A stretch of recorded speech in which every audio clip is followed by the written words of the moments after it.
Gotta go fast. What's up, everybody? I'm James. Welcome to Mechanical Mayhem. And welcome to the Mech Bay. This is a series in which I take a look at one mech per video, both clan and inner sphere, alternating back and forth, and generally just do an appreciative lore dive into that mech, give them a little time in the limelight, as it were, because there's a lot of cool mechs in Battletech, so let's look at them. That's the whole point of this series. This is not a tips or tactics series, nor is it a build series either. This is purely a lore delving into particular mechs, one per video. So I thought, since this is a clan episode, I would go over one of the mechs coming to MechWarrior 5 Clans with the Ghost Bear DLC. And in fact, this mech will be the lightest mech in the roster once it shows up. So let's look at the Fire Moth, Inner Sphere Designation Dasher. This thing goes fast. One of the fastest mechs produced, period. The Fire Moth is pretty well known amongst the community. Particularly on the video gaming side of the community, it occupies a special place for a lot of people who have played MechWarrior 2. Especially if MechWarrior 2 was your first foray into video gaming for Battletech because of the training missions. In any case, its iconic design has been memed a lot and made it, in addition to its kind of following, be a very requested mech for something like MechWarrior Online, which did eventually get it relatively recently. In any case, let's start with the spec sheet and discuss this thing. Now, the spec sheet will be in the video description section. So, Fire Moth, Inner Sphere Designation Dasher. This thing is a 20-ton light OmniMech of the clans. It was first produced in 2874 by Clan Cloud Cobra. It's fitting, however, that we're getting it in MechWarrior 5 Clans with the Ghost Bear DLC because Clan Ghost Bear made extensive use of this mech. So, with that said, this 20-ton light mech chassis will have MASC as a part of its chassis. So, all the variants have it. Now, the Prime configuration sports some interesting Wargear. It has 2 ER medium lasers, 1 SRM6, and 1 SRM4. This is interesting because that's pretty decent punch for a 20-ton light mech. Making it fast with decent harassing firepower at the expense of protection. The Fire Moth is known for being lightly armored, even amongst 20-ton light mechs. So that really is saying something, but it has its speed. Now, admittedly, I think its speed is better represented in the miniature game and things like it because I feel its speed actually offers some measure of survivability for it that you don't really get in things like MechWarrior, for example. But that's neither here nor there for talking about this mech here. I just wanted to kind of bring that up. So, being that its speed is so important, I wanted to talk about it last in the spec sheet. So, bigger number equal faster, we basically get that. But this thing is coming in at a standard top speed, meaning no MASC, at 162 kilometers per hour or 100 miles per hour. That's fast, right? Doesn't matter which way you slice it, kph or the true measuring of speed, mph, that's fast. Remember, 20 tons might be light for a mech, but that's heavy in general. And it's a bipedal machine at that weight. So it's stomping its way to victory on 2 legs to that speed. But wait, like an infomercial, there's more. If you activate MASC for a limited time, you can go even faster. Remember, MASC will damage leg actuators, so you can't just leave it on.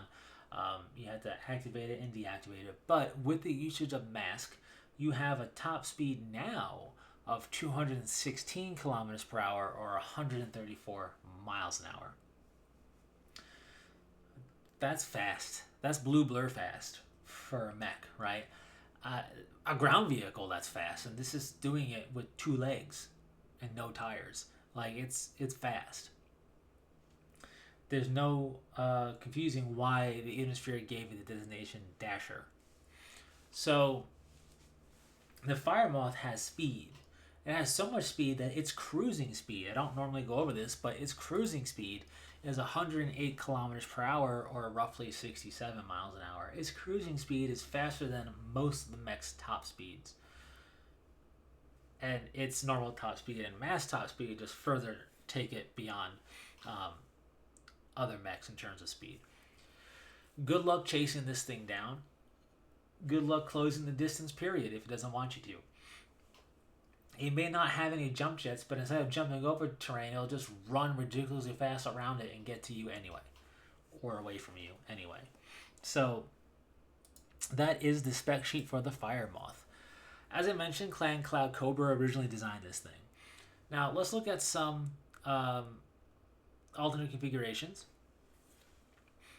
Alternate configuration A for the Fire Moth replaces the Prime's weaponry for a active probe, a tag system, and one streak SRM-4 for self-defense. This is a kind of a unique alternate configuration because it is really leaning into the speed of the Fire Moth for purposes of reconnaissance and artillery spotting. Now, artillery in Battletech could be literal artillery, right? But it's also missile systems like the Arrow missile system or just a whole bunch of LRMs.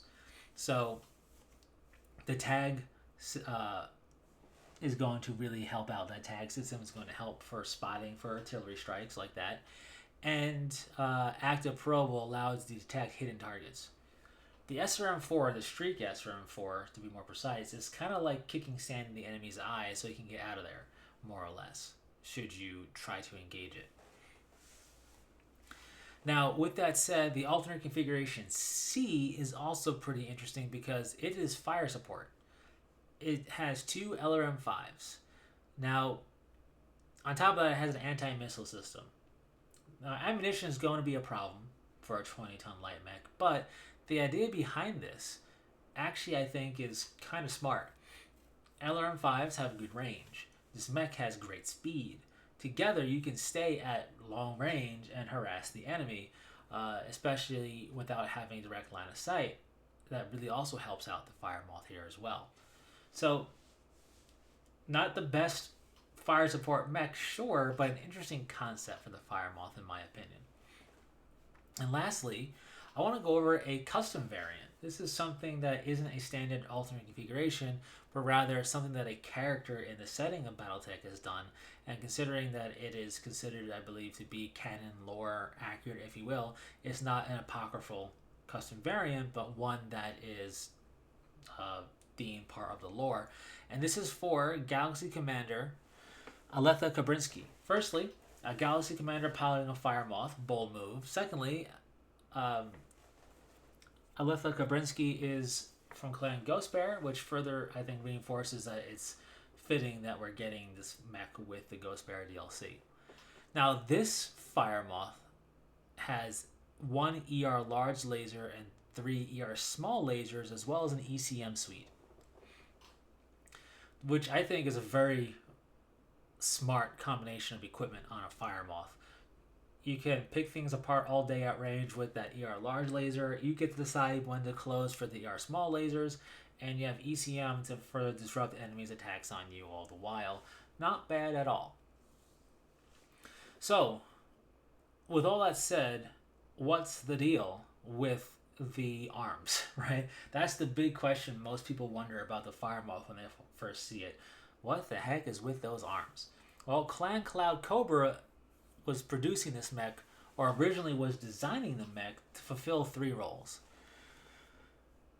Those roles were scouting, infantry support, and then a third role that was basically mothballed, and that is infantry transport. Now, that still kind of works for battle armor infantry because elementals can just ride on top of this thing like they do on mechs anyway, which is cool. But ultimately, the idea for infantry transport was scrapped, but you get to see where they were going with it. And that's why the arms are so high up. The arms originally had in the prototyping stage underslung infantry pods that infantry could ride in. So those pods would hang from the arms. So having the arms higher up let the pods hang and still clear ground obstacles. So that's why we have the arms the way we do. But that was deemed unnecessary. They scrapped the idea of the infantry pods, but kept the mech design the way it was because the mech was working. So no need to redesign it. Very clan-like in concept. So we have these ridiculous arms hanging out way up there. Sure, they can shoot over intervening terrain easier than other mechs with arms that hang low, but still, it is very visually striking. It has spawned a bunch of memes. Now, to quickly talk about video games a little bit, the Fire Moth recently came to MechWarrior Online after years of requests for it. It has a following, like I said. And part of that following on the PvP side is its raw speed.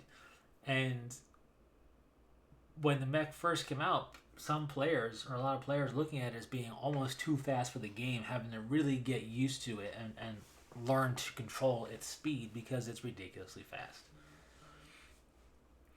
And as I believe I alluded to earlier, I think part of the following it has is because players that were old enough to remember playing MechWarrior 2 when it first came out. I remember playing MechWarrior 2 when it was new, and the Fire Moth was really my first foray to in-cockpit MechWarrior piloting. The very first mech I ever piloted in a MechWarrior series was a Fire Moth in the training missions of MechWarrior 2. So it has a special place for a lot of people because of that, despite being so oddly designed, such a light mech with so little armor. In any case, though, the mech is not one that is used extensively by a lot of clans. Clans use it, but it's a rare sight to see in clan space. And for the mechs, or not for the mechs, for the clans that have this mech, outside of warriors who are getting too old for the front lines, as it were, the Fire Moth doesn't see much purchase because it is not for the glorious roles, right? The assignment of infantry support and scouting and spotting is not considered very prestigious things. It's considered lackluster assignments. However, there are clans that the Fire Moth fits in well for them. Two of them being Ghost Bear and Hell's Horses. So it all depends on the clan's viewpoint of things. Certain mechs are just liked more by certain clans than others, and the Fire Moth is liked more by Ghost Bear and Hell's Horses than the others. In any case, my personal view of the Fire Moth is that they're really easy to take down in MechWarrior 2, and I suspect they'll be easy targets in MechWarrior 5 clans.